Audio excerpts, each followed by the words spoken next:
Jo Hyun extended his hand, offering Sasaki his phone with a nonchalant demeanor. In response, Sasaki, intrigued, questioned whether he would be interested in going on a date. To her delight, Jo Hyun agreed, but his discerning gaze hinted at his awareness that Sasaki hadn't arrived alone. With casual insight, he casually speculated about the possible company she kept, suggesting the involvement of the Japanese army. Acknowledging the truth, Sasaki's surprise was evident as she admitted to being accompanied by the military. Jo Hyun, in his characteristically laid-back manner, remarked on the probable monotony of spending time with the Japanese army, alluding to the tedious tasks they likely assigned. Seizing the opportunity, Jo Hyun proposed an escape, encouraging Sasaki to break free from the regimented life imposed by the military. Sasaki, her cheeks tinted with a blush, reconsidered her initial perception of Jo Hyun's imposing presence. As they departed together, doubts crept into Sasaki's mind, questioning the authenticity of Jo Hyun's intentions. Upon entering a dimly lit alley, Sasaki, having established eye contact, felt a fleeting sense of control, believing she could decipher Jo Hyun's future actions. However, her illusions shattered when Jo Hyun, after a cautious survey of their surroundings, unsheathed his sword. With a directive to remain silent, Jo Hyun swiftly confiscated Sasaki's cell phone, promptly obliterating it. He explained the necessity of eliminating potential tracking devices employed by the Japanese army. Jo Hyun approached Sasaki with confidence and whispered in her ear, "I know you're the future guide relic user." Sasaki, upon hearing this, felt a sudden fear. In that moment, she realized that Jo Hyun was even scarier than she had initially thought. Leading her towards a nearby cafe, the waiter discreetly vanished, setting the stage for Jo Hyun to demonstrate his proficiency with a rope relic, skillfully binding Sasaki. Frustration and confusion colored Sasaki's protest as she accused Jo Hyun of going too far, convinced that the date was nothing more than an elaborate setup. A sly smile crept across Jo Hyun's face as he clarified that their current presence in the exclusive couple's room cafe constituted their date, leaving Sasaki torn between uncertainty and the enigmatic allure of Jo Hyun's intentions.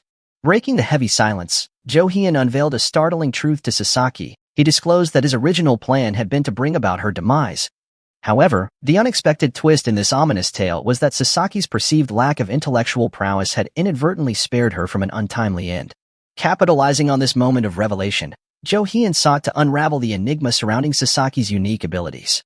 He instructed her to retrieve her future guide relic, prompting Sasaki to admit that she had left it behind at home. Unperturbed by this setback, Jo Hyun pointed to a mysterious tattoo etched onto Sasaki's hand, a symbol of her profound connection to the future guide. In an effort to enlighten her, Jo Hyun guided Sasaki through the intricate process of summoning the future guide by touching the tattoo. Frustration etched itself across Jo Hyun's countenance as he found himself irked by what he perceived as Sasaki's lack of basic knowledge. Despite this tension, Sasaki successfully summoned the future guide, which materialized before her in a shimmering display of ethereal energy. With a stern warning of potential dire consequences, Jo Hyun instructed Sasaki to meticulously transcribe the visions into the relic. Jo Hyun, he periodically urged Sasaki to quicken her pace, revealing an impatience that hinted at the urgency of the situation. The physical toll on Sasaki's hands, coupled with the mental strain of the task, led her to voice her weariness, prompting a momentary respite plea. Undeterred by Sasaki's plea for relief, Jo Hyun insisted that she soldier on, emphasizing the critical importance of thorough and exhaustive documentation. The desperation in Sasaki's voice grew as she questioned the extent of her task and beseeched Jo Hyun for clarity on how much more was required. Responding with an authoritative command, Jo Hyun compelled her to persist, the weight of his words echoing in the air.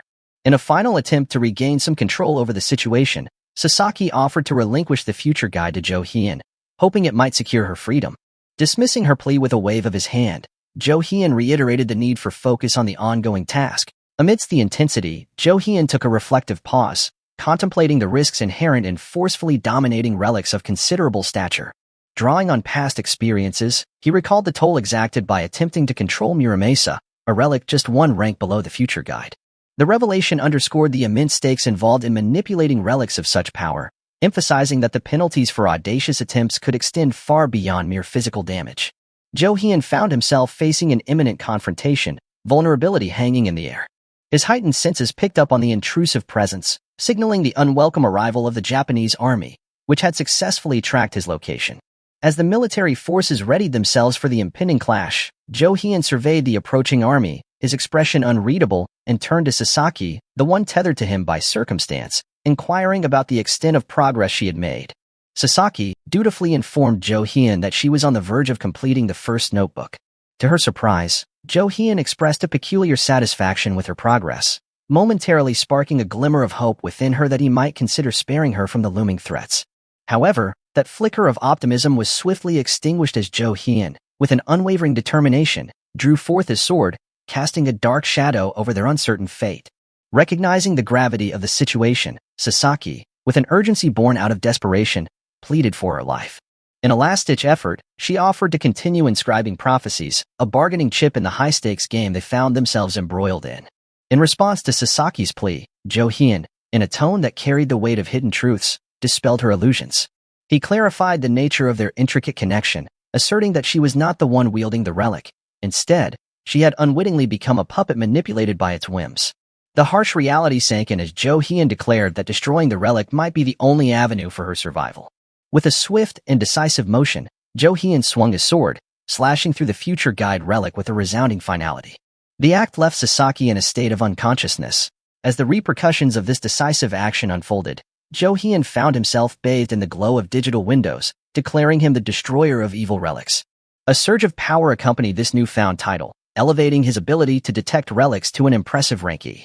In the midst of absorbing these revelations, the tranquility of the moment was shattered as the harsh sound of the Japanese army officers forcibly breaking through the entrance echoed through the room.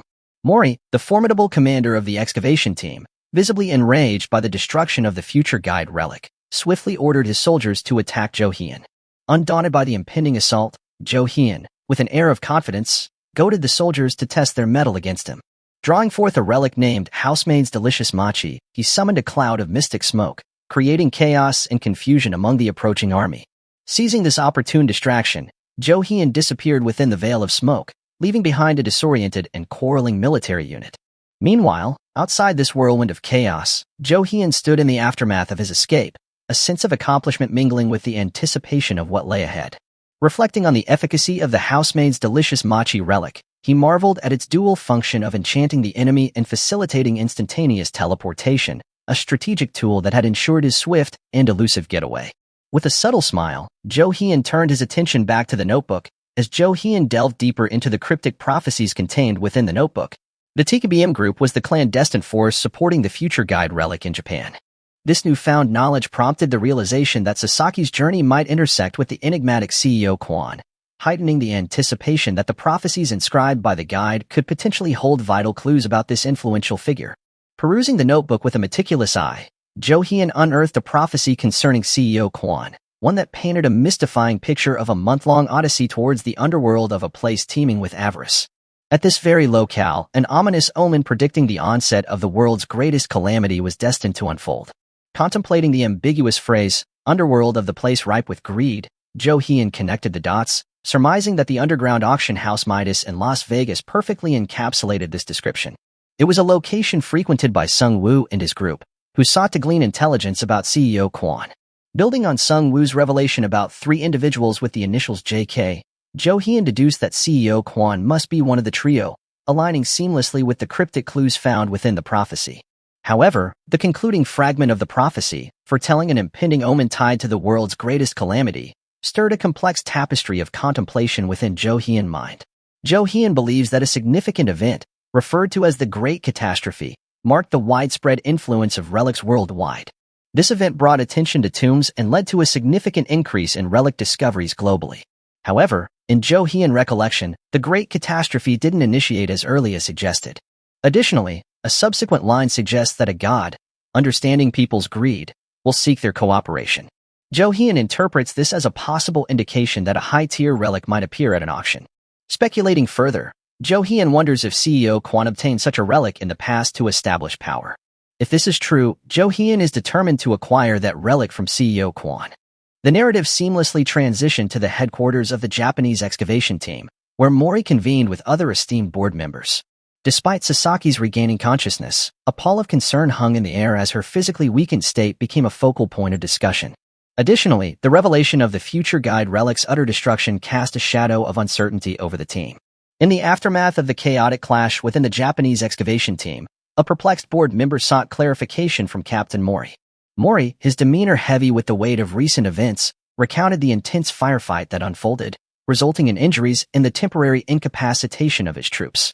Confirming the dire situation, Mori acknowledged that they were indeed out of commission, their operational capabilities compromised. One of the incensed board members directed their frustration towards Mori for the loss of the future relic, a potent source of power and knowledge now rendered inert. The air in the room crackled with tension as the consequences of this unforeseen development rippled through the boardroom. Amidst this charged atmosphere, Linda, the astute observer from behind the scenes, discreetly relayed the grim news to her superiors via phone. Her voice resonated with a somber confirmation that the future guide relic lay in ruins, its destruction not only thwarting the Japanese excavation team's plans but also inflicting damages on the Japanese defense force in the process. The gravity of the situation loomed large, leaving the board members grappling with the repercussions of losing a relic of such profound significance. On the other end of the line, the person queried Linda about the perpetrator responsible for such chaos, contemplating whether vengeance was in order. Linda, however, dismissed the notion, revealing the caller to be from the TKBM Relic excavation team, a group deeply invested in the pursuit of relics. The caller acknowledged the colossal investment squandered in the future relic research project but proposed a different perspective. Seeing the destruction as an indication of the perpetrator's formidable power, he suggested recruiting this individual into their ranks, recognizing the potential benefits of aligning with such a potent force.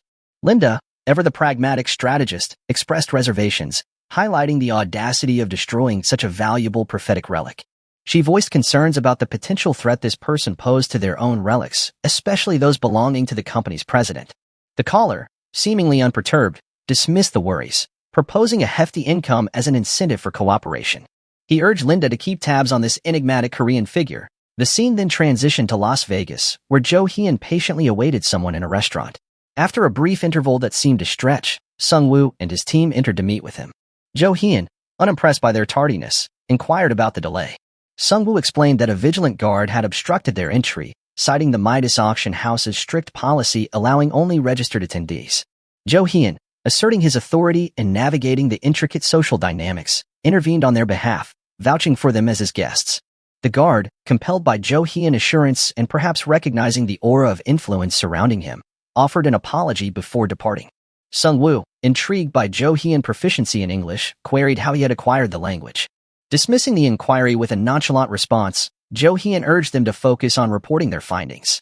Sung-woo handed over documents pertaining to individuals with the initials JK, evidence of their diligent research. Observing their efforts, Jo Hyun acknowledged the usefulness of Sung-woo and his team, recognizing their potential as valuable allies in the unfolding complexities. Curiosity lingering, Sung-woo inquired if Jo Hyun had successfully located the person he sought. Confirming the success of his search, Jo Hyun internally connected the dots, recognizing the discovered identity as the false persona employed by CEO Kwon. The revelation hinted at the presence of valuable relics at the upcoming auction, potentially including god-tier artifacts, which only intensified the intrigue surrounding the impending event. Determined to explore these prospects, Jo Hyun perused the auction catalog, methodically searching for clues that aligned with the prophecy he had encountered earlier. Despite not spotting any god-tier relics in the catalog, he harbored a desire for specific items, fueled by an insatiable curiosity and an unwavering determination to unravel the mysteries at hand. Jo Hyun displays the money to Sung-woo and his team, sparking excitement among them. However, he quickly advises them not to get overly thrilled, clarifying that the money is not intended for their use. Sung-woo, bewildered by Jo Hyun's actions, questioned his intentions of participating in the auction. In Sung-woo's opinion, Jo Hyun should take the acquired money and return home. Unperturbed, Jo Hyun asserted his goal of acquiring relics from the auction house, emphasizing the need for additional funds to compete with the formidable figure of CEO Kwon. One of Sung-woo's team members stumbled upon a moving bag, sparking further curiosity among the group. Intrigued, he opened it to reveal a silver axe, surprising Jo Hyun.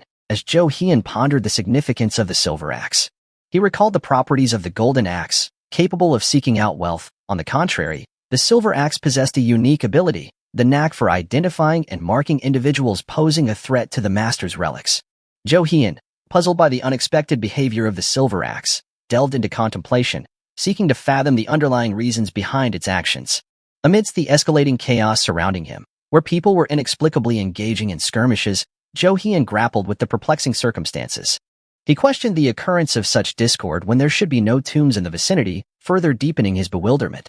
Turning his attention, Jo Hyun noticed a blonde-haired woman behind him, adding a layer of shock to his already tumultuous thoughts. In haste, he urged Sung-woo to swiftly collect their belongings and vacate the premises. Sung-woo, bewildered by the unfolding mayhem, struggled to comprehend the urgency conveyed by Jo Hyun. Jo Hyun never anticipated encountering this blonde woman at this particular place, and her presence seemed to have triggered the pandemonium. Determined to evade her, Jo Hyun identified her as Irene Hilton, the youngest daughter of the affluent Hilton banking family. However, her notoriety extended beyond her lineage, as she was the wielder of a god-tier relic, granting her the ominous title of the God of Failure. Users of god-tier relics held unparalleled authority in the realm of relics, earning titles such as the God of Fate or God of Conquest. In Irene's case, her relic brought extreme misfortune to anything in close proximity, causing financial crises on both individual and global scales. Recognizing the potential repercussions of crossing paths with Irene, Jo Hyun weighed the importance of avoiding her at all costs. To his surprise, Irene expressed a desire to converse with him.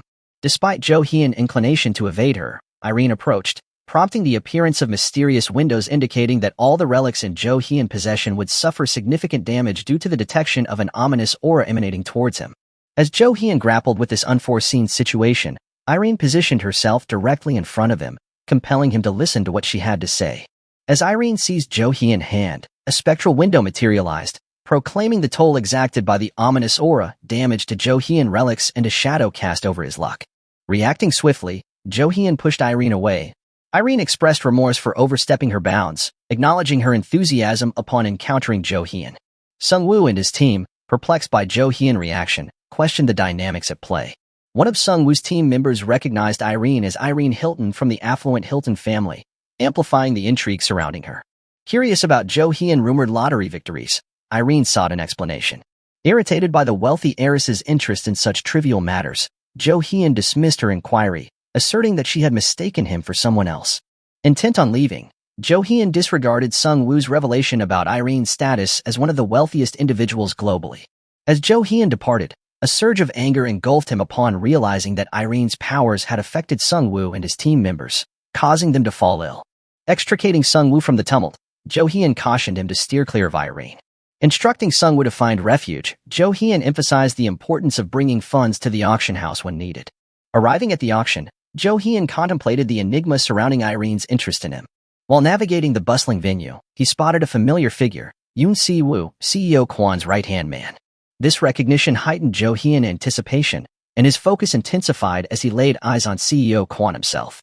A grin played on Jo Hyun's lips. CEO Kwon walks past Jo Hyun, who smiles, believing that CEO Kwon doesn't recognize him. Despite this, Jo Hyun is determined to acquire all the relics that CEO Kwon is attempting to secure during the auction. As Jo Hyun is lost in these thoughts, he suddenly notices someone behind him. Within the vibrant tapestry of the auction venue's ambience, a disconcerting pattern unfurled, weaving a tale of misfortunes that befell those in close proximity to Jo Hyun. Phones malfunctioned, flights faced unexplained delays, and an overarching sense of unease enveloped the surroundings. Jo Hyun, ever perceptive, swiftly connected the dots, attributing this ominous turn of events to the unmistakable presence of Irene. To his surprise, amidst the turmoil, she materialized, actively seeking him out amid the chaos. In an endeavor to disentangle himself from this peculiar situation, Jo Hyun's attempts were thwarted by Irene's insistent calls. Determined to convey her message, Irene intercepted him, leading to an unexpected encounter. Expressing his frustration, Jo Hyun implored Irene to cease her pursuit, holding her accountable for the discord that unfolded. Irene, however, openly admitted to being the harbinger of misfortune, sharing her belief that aligning her luck with Jo Hyun could potentially bring happiness to those around her. Skeptical of Irene's confession, Jo Hyun found himself speculating about her true intentions. Was she weaving an elaborate ruse, or did genuine remorse lie behind her actions? The revelation of Irene's identity as the infamous God of Failure, responsible for financial ruin and havoc on a global scale, left Jo Hyun questioning the sincerity of her plea. In an unexpected twist, Irene seized Jo Hyun's hand, imploring him for guidance on how to align her luck with his. She dangled the enticing allure of wealth as an incentive, vowing to provide as much as Jo Hyun desired. Just as the tension between them reached its zenith, mysterious windows materialized, signaling the presence of an ominous force, a god-tier relic. Jo Hyun's tolerance skill, acquired through the consumption of a silver pill from a quest reward, sprang into action, steadily increasing in response to the impending threat. As the god-tier relic unleashed its formidable onslaught, Jo Hyun, adorned with an enigmatic smile, reassured Irene of his well-being. Jo Hyun found himself reevaluating the potential benefits of their newfound connection. The revelation that Irene's mere presence could fortify his tolerance skill led him to conclude that avoiding her was unnecessary. Furthermore, he envisioned the strategic advantage Irene could offer during the upcoming auction, manipulating the chances of rival attendees in his favor, a tactic that allowed him to accomplish multiple objectives with a single alliance. As Jo Hyun delved into the possibilities, his attention shifted to CEO Kwon admonishing Yoon Si-woo for an unforeseen fire at a China factory. Recognizing the unmistakable signs of Irene's relic in play, Jo Hyun surmised that CEO Kwon was currently under its effects. A wry smile graced Jo Hyun's lips as he realized CEO Kwon remained oblivious to the existence of the god of failure. This revelation presented an opportune moment for Jo Hyun, the prospect of turning an adversary into an ally. Affirming his agreement with Irene's proposal, Jo Hyun emphasized the inherent challenge of acquiring luck. Irene, displaying understanding, reassured him of her comprehension. While Jo Hyun acknowledged the allure of Irene's offer, he conveyed that the intricacies of the trade necessitated further discussion. Nevertheless, the imminent auction compelled Jo Hyun to extend an invitation for Irene to join him. Irene assures Jo Hyun that she'll definitely be joining him. Hearing this, Jo Hyun believes he already knew Irene would come because getting the entrance ticket is as easy for her as buying a piece of gum. As Irene heads to purchase the auction ticket, Jo Hyun watches her, curious about what her future holds.